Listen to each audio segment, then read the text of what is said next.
welcome to the first episode of Stimulated Soapbox. I'm Devin, and this is Nature behind me. She's showing the fuck out today. Just had to make mention of that. Okay, so I'd be lying if I'd be lying if I told y'all that this was the first time I tried to record this, but we live and we learn, and that's a part of my personality. Like, I'm a perfectionist, and that shit was just not working out. So I redid it, and redid it, and redid it, and redid it, and redid it, and redid it. And I think this one's gonna hit. So anyway, I'm Devin, and I'm the creator and host of Simulated Soapbox. I'm not gonna call it a podcast because it's just whatever the fuck I'm gonna call it. I don't really know what kind of like thing this is. I thought about this shit in 2020 before everybody had podcasts about absolutely fucking nothing. And I don't want my shit to be like everybody else's. That's why I'm in nature right now.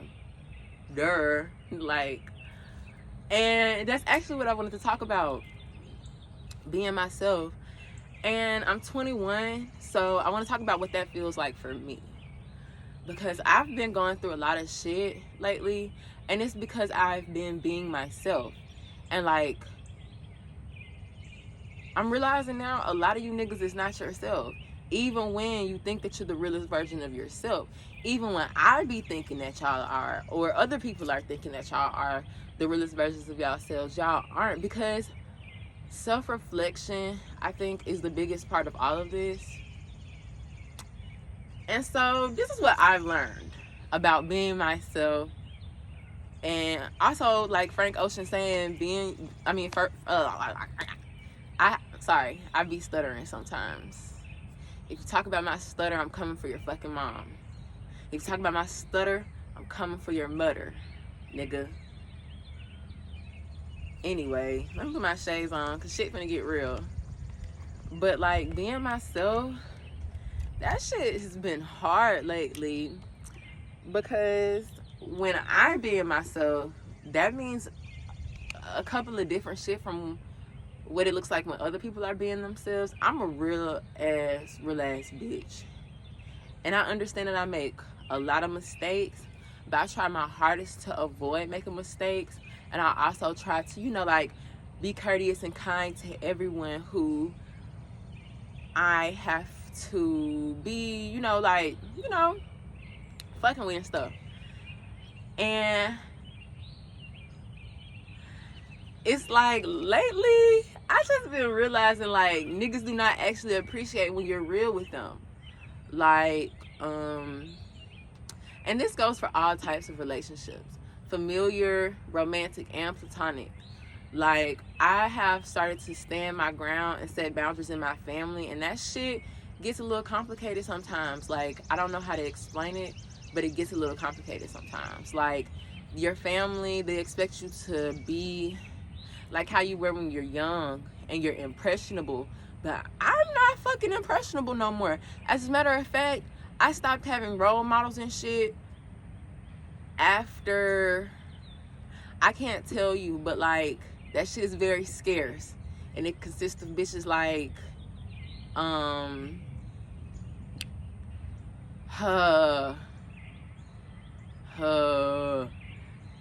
Missy Elliott, Estelle, the lady that sings "My milkshake brings all the boys to the yard."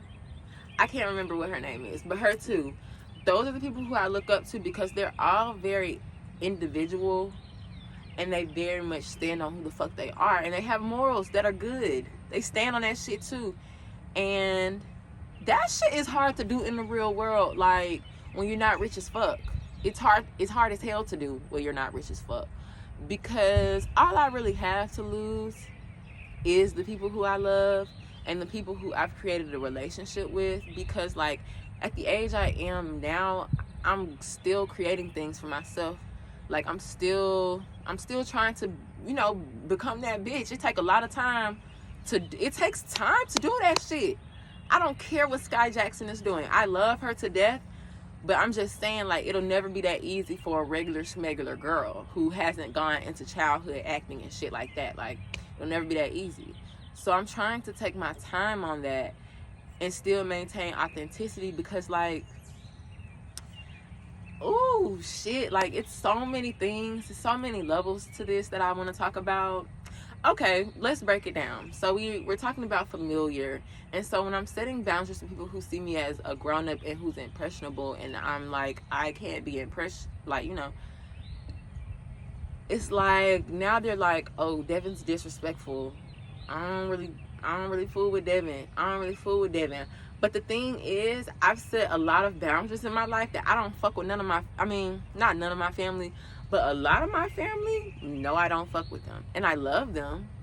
And that's what I'm also learning. All of this can still have, like, unconditional love.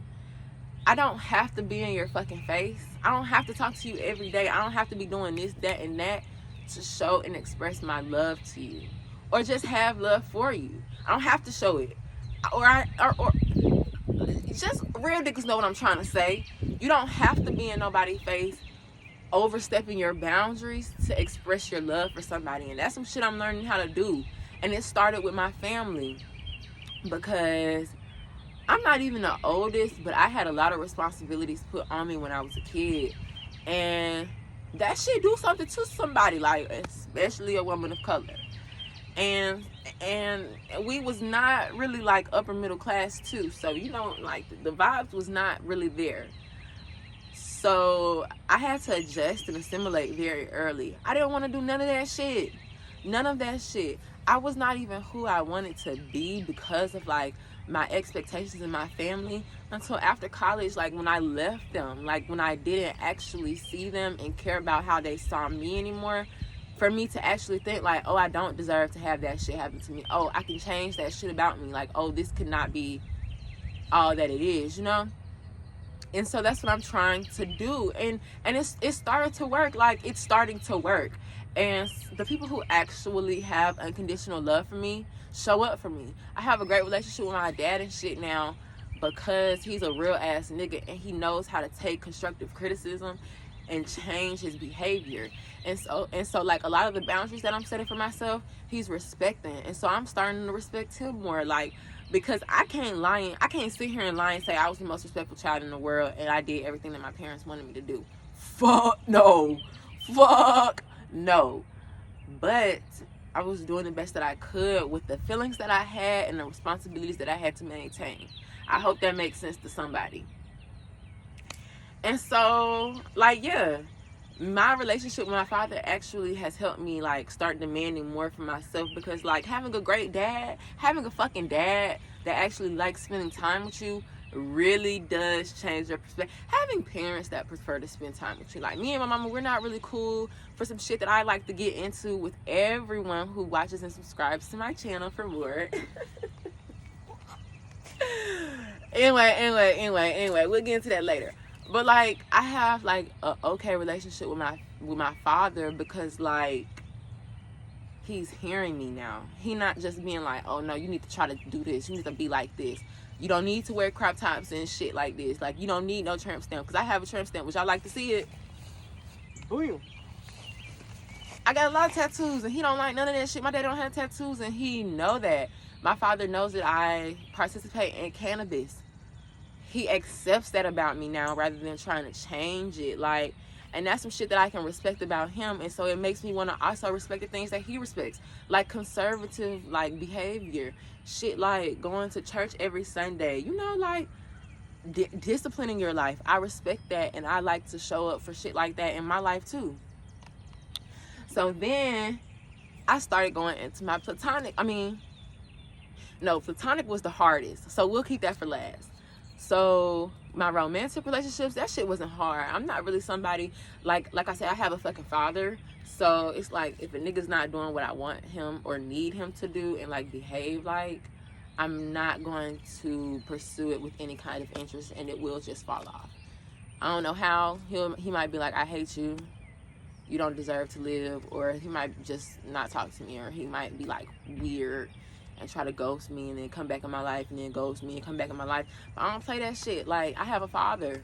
First time you leave me alone, we're not going to talk again, because that's a boundary that I've set, and I'm going to stand on it. When I was like first being in love, when I was ishy-gushy in love, I was not standing on none of that shit. I used to let niggas like go out with their homeboys when they made plans with me like so many days in advance. That's not cool, and that's not respecting the boundary, which I have, which is spending quality time with me, because it's one of my, like, you know, affections of love. Like, I like quality time. It's my biggest one. So you feel me? Like, you just told me you was gonna be somewhere with me, and you're going to be with them musty ass niggas. I'm not going for that no more. Now, if you had made plans with them, and then I kind of wanted to do something, but you said like, no, I made plans with that, that's you making a boundary for yourself, and I have to respect that. It's mutual. You have to understand that shit. Like, I would do the same for you. Nigga, don't play with me at all.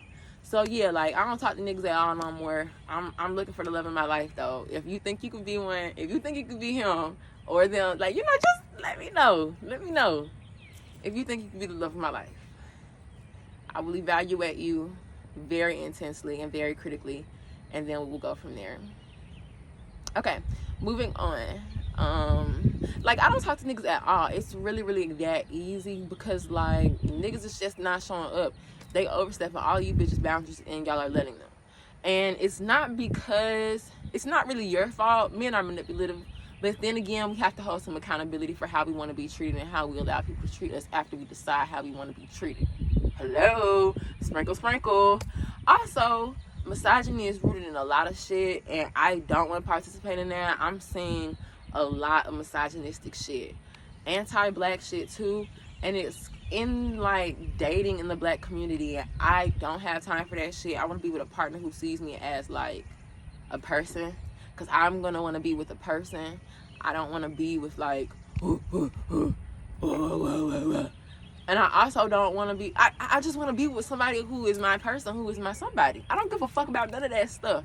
The 50-50 financial shit, that is for bitches who actually don't have a father. And if you do, did he actually attend to your emotional needs growing up? Or was he just throwing fucking cash and baby dolls at your ass? Because what the fuck? You can't take money to the grave with you, baby. Come on now. Anyway, and I don't want no nigga who expects to just be like, here's some cash, I'm sorry for like not being there when a family member of yours died. When you asked me to be there for you when a family member of yours died. I'm sorry. Here's some cash. That ain't gonna fucking cut it with me. Bitch, you better stand outside my house with a boom box and a fat ass card. I don't even need no cash in it.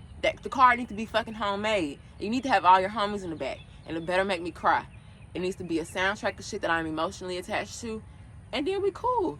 Don't try to give me no fucking cash. That's not what this shit is about for me. And so that's why I don't want anything to do with relationships, because I've set a boundary for myself that I want more than just like, here, don't have emotions with me. Niggas will do it. Trust me, they will. And I promise you, if I wanted a financial relationship with a nigga just because of like romance.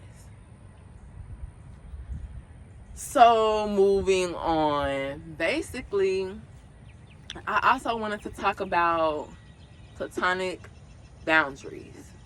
That shit is hard to establish. I've been doing it lately, and I'm not good at it still, because it's heartbreaking as shit. I don't want to do it no more. I don't want to do it no more. I don't want to assert no more boundaries, because if a bitch break my heart like that again, I'm going to cry. And let's start from the beginning, because I think I have a lot to do with why I feel guilty for wanting these boundaries. I didn't always want to live. We'll get into that in another episode if you decide to subscribe. Good one, Devin. But I did not want to live, and I did not assert boundaries, and I did not want to go places. I did not want to live. I didn't want to do things like sit in this beautiful ass grass and this beautiful ass nature and listen to birds communicate. I wanted to sit in my bed and rot until I died. And so I never expected anything from the homies that I have now. And also that, like, I don't really have no new homies. I'm looking for new homies. If you think you can be my homie and you in the Birmingham area, not Birmingham, London, Birmingham, Alabama. Oh, God. But if you think that you like me, okay. But anyway, you have to be cool and real chill and mature. But like, let's link. Not let's link. I have social anxiety. Let's talk on the phone until we're comfortable with each other and stuff, and then let's go from there. But anyway, like, you know, just being, I don't know what I was talking about because I have like ADHD really bad. So I'm just gonna start with, so when you start asserting your boundaries with your friends, some of them think that you're a weird bitch. Some people respect it. I like to use a relationship that I have that I think is healthy because this is a homie. Shout out to you, Jordan. This is a homie that I have who has a girlfriend. They're very much in a committed relationship. Oh my God, like, I've been rooting for them for so. Anyway, he has a full-time job that he like hefe in. This nigga got a lot of. He's a brother. Like, he do a lot of shit, and a couple of weeks ago, he also had 2 jobs. He was working a full-time job and then going to a part-time job, and he's also in school, so he do like night school.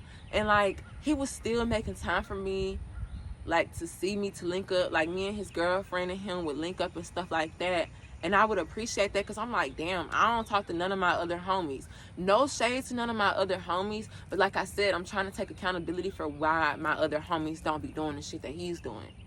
Because we'll talk about it face to face, but like, this is me being vulnerable. So anyway, this is my podcast, bitch. Get your own if you want to talk about me. Anyway, so when he's doing these things, I'm even talking to him and communicating about how, like, damn, I'm starting to notice that people who don't even have, like, not saying that all of my friends aren't busy, because I know that y'all are, but I'm just saying, like, damn, I'm seeing his priorities, but I'm also seeing him fit in with me. He set a boundary with me. His girlfriend does not smoke. We do. She does not want that around her, and I respect that because, like, why the fuck wouldn't I? Like, that would be weird if I didn't. Seriously. That shit is weird. Like, some bitches don't smoke. Some people do not smoke. Respect that. Unless it's, yeah, respect that. If they don't smoke, respect that. And so she doesn't smoke, and I'm like, okay. And she specifically told him, I don't want you smoking on a certain day of the week. And he told me, and we don't smoke on that day of the week. We see each other that day of the week, though.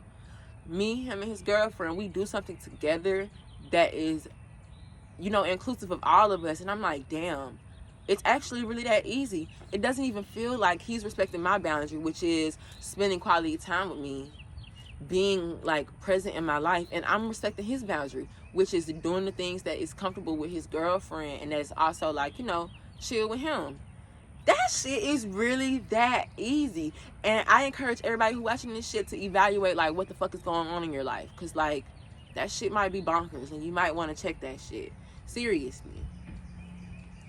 So, like, I just started to see things in my other relationships that aren't, like, deal breakers. Like, I'm not like, oh, fuck, we done.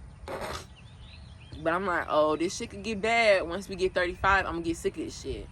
Let's wrap it up while we're 21. How about that? So we can both be better people. Like, me setting boundaries makes both of us better people. I started doing an activity with those 2 people because of a boundary that he set, and I enjoy doing it now. We do it every single week, and I enjoy that shit. I look forward to it. And then we see each other for other activities, for you know, our own activities on later days of the week. Okay, wow, that is so fucking ghetto. Okay. On later days of the week. Sorry for that. Wow. Anyway. So yeah, that's the shit that we do to, like, assert the things that we want for each other in our lives while also being, like, you know, real to each other. And so I started to communicate with other friendships what I didn't like about the shit that was going on. And some of those friendships are dissolved, and that's okay. I actually still very much love everybody who I'm not friends with anymore, but we can't be friends anymore because I asserted a boundary. And then I started to think about this shit a little bit more deeply, because it literally affects me so intensely when I lose a person who I call my friend, because platonic relationships at the top for me. I wasn't really cool with my family for a very long time, so I did depend on my friends for a lot of shit for a lot of years. And so, like, platonic relationships are at my top. And so I had to think about the shit that was really affecting, like, how I'm feeling. Like, why the fuck do I feel like this? And a lot of the people who are around me are people pleasers by nature. It's in them, not on them. It was in me. It was in me and not on me. I had to literally throw that shit up. And it was very, very sad and heartbreaking. And you feel like an evil devil bitch. And you don't like the way you're doing people in your life that you love. But, like, that shit gotta be like that. It has to be like that. You have to do things like that because it makes you also feel better about yourself. I've been in a lot of situations lately where I'm like, damn, I have to do this for myself, but I know that when I do it, I am not going to have the same relationship with a person who I love. And it's not going to be positive because they're not going to understand me, because it's not their time to understand me. We all grow and develop and mature at a different rate. And I've been through a lot of shit. And I think emotionally, I'm at a place where my friends are coming too. And so, like, I literally am starting to understand, like, I just have to give it time, but I'm not going to stay around for that shit. Very, very happy that they're, you know, like, living this life, and they'll continue to live this life and get better at it. But I don't need to be a part of that shit because I'm being disserviced. I've been just figuring that shit out, but that's a heartbreaking fact. Because when you have to leave some shit that you don't have, like, a plain reason, you might even have a plain fucking reason, it's still hurtful because you love them. So I'm just trying to deal with heartbreak and grief right now. I'm trying to learn how to be okay with loving people who I don't have, like, any business being around no more. Because that's what unconditional love is. I'm finna start reading the Bell Hooks book. If y'all want to read that shit with me, we can make a book club. Like, I will literally wait for y'all to buy the book. We can make an Amazon group. Maybe we can get a discount or some shit. We can buy the book and virtually make a group chat and text about that shit. I want to start loving people. I used to be an angry bitch. I used to be a really angry, evil bitch. And I don't want that life no more for me. I'm trying to do better. I'm trying to see better. I'm trying to experience better. I'm trying to feel better. Like, I used to not want to live, and now I do. Bad bitches don't ever die. And so, like, to think that I was going to just die magically one day, very unpainfully, like fucking Sleeping Beauty and shit, that was delusional. I'm a bad bitch. I can't die. All I do is just keep going. When Lil Wayne said, and don't call me sir, call me survivor, I was like, oh. Because on Jesus Christ, bitch, don't call me sir, call me survivor. That's what I am. If I wanted to mic drop, I would. But I love this mic, and I feel like it would break if I did that. So I just want everybody to understand, one, we're all redeemable. When you do some shit that's like, damn, that was not a good moment, you can change it the next experience you have. You can't change it that experience because it already happened. But, like, don't beat yourself up to, like, the fact, or to the point where you never do some shit like that or branch out to some shit like that again. Keep trying. And maybe the next time you try that shit, you'll succeed. You'll do good. I don't even go off on bitches. Like, my freshman year of college, I almost murdered my roommate for trying to fuck with me. They was throwing my fresh custom set of sushi in the trash, fucking with me, taking me and my roommate's stuff, fucking with us. Shout out to you, Zan. I love you so much. Shout out to Charmaine too. I'm gonna do shout outs in a minute, but anyway, shout out to you, Zan. I love you for being my roommate freshman year. You really got me through that, and I love you. Anyway, but y'all, the other two, I'll never mention y'all by name, because if I do, it'll be because I'm finna.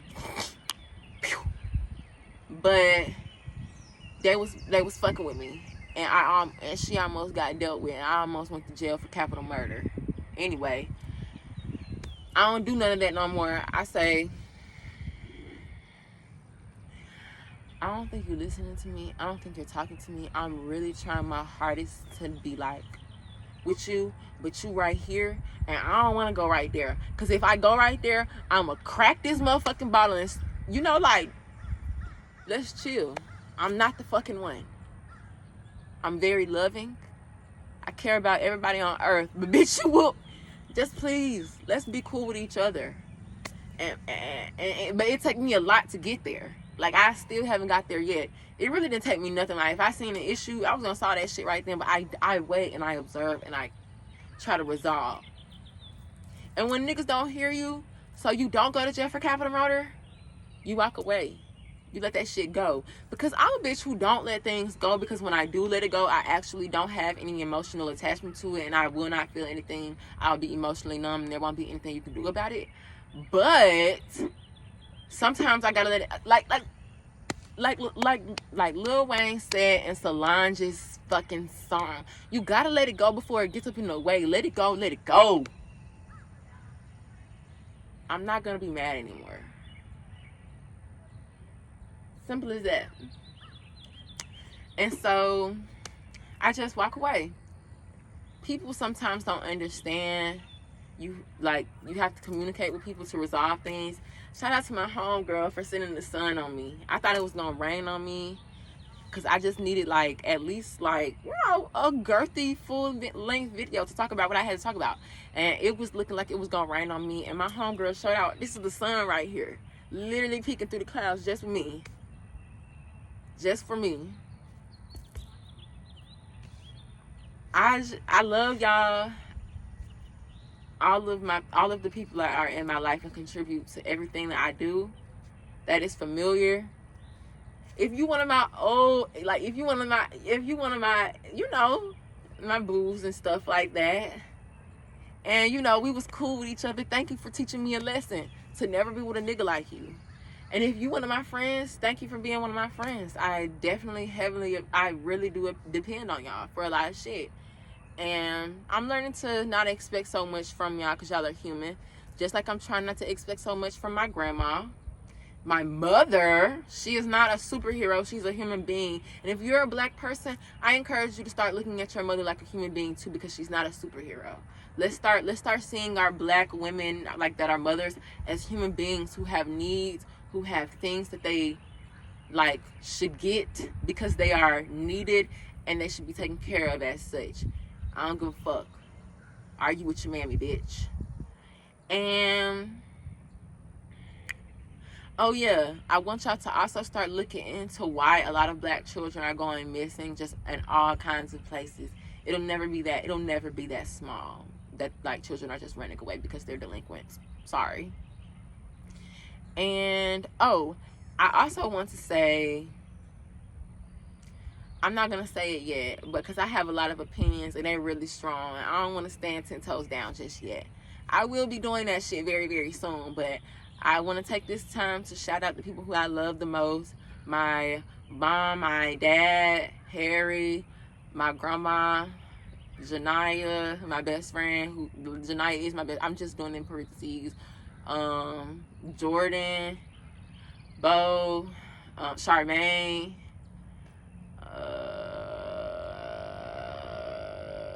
all my homies. I got a lot of homies. It's just I'm having a brain fart because I'm getting nervous, because I feel like I'm having a lot of pressure on me. If you know me, you understand exactly what I'm feeling right now, because I've had it before. I'm finna spaz out. I love you if you're my friend. If you're one of my old friends, I'm learning to love you. I don't love you yet. You probably don't love me. And if you do, I appreciate that shit, because I'm holding a grudge real bad on you. Real bad. But I'm learning to love you, and I hope everything in your life goes well, and y'all have happy lives, happy families, and happy endeavors, successful endeavors for the rest of your life.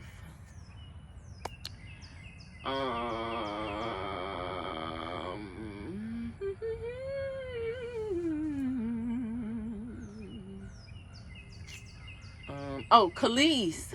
That's one of my role models. That's the one who sings my milkshake. Khalees, Erykah Badu, Sierra, Missy Elliott, Nina Simone. Nina Simone for fucking sure. Yeah. Estelle, Lil Wayne. Shout out to Lil Wayne. Pharrell. Shout out to Pharrell.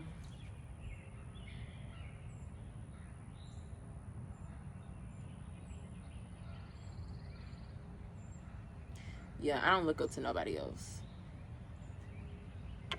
Not really. So yeah, it's getting hot, and I'm really glad that this episode went so well. I honestly think that this went, like I said, I manifested this shit. It happened because I knew it was going to happen today, because I said it was. This is a very great episode, and I hope that all of you guys subscribe and want to get to know me more, because I got a lot of shit to talk about, and I'm very excited to talk about it. And as I talk about it, y'all are going to get to know me more, and y'all are going to be like, oh my God, this bitch is so cool. Oh, and MF Doom, because that nigga's cool too.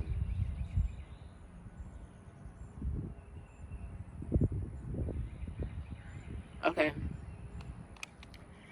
That's it. Lil Kim. I'm trying to think.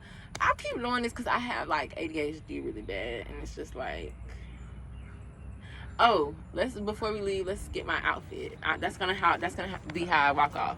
So bye everyone. Thank you for watching the first episode of the first official episode of Simulated Soapbox.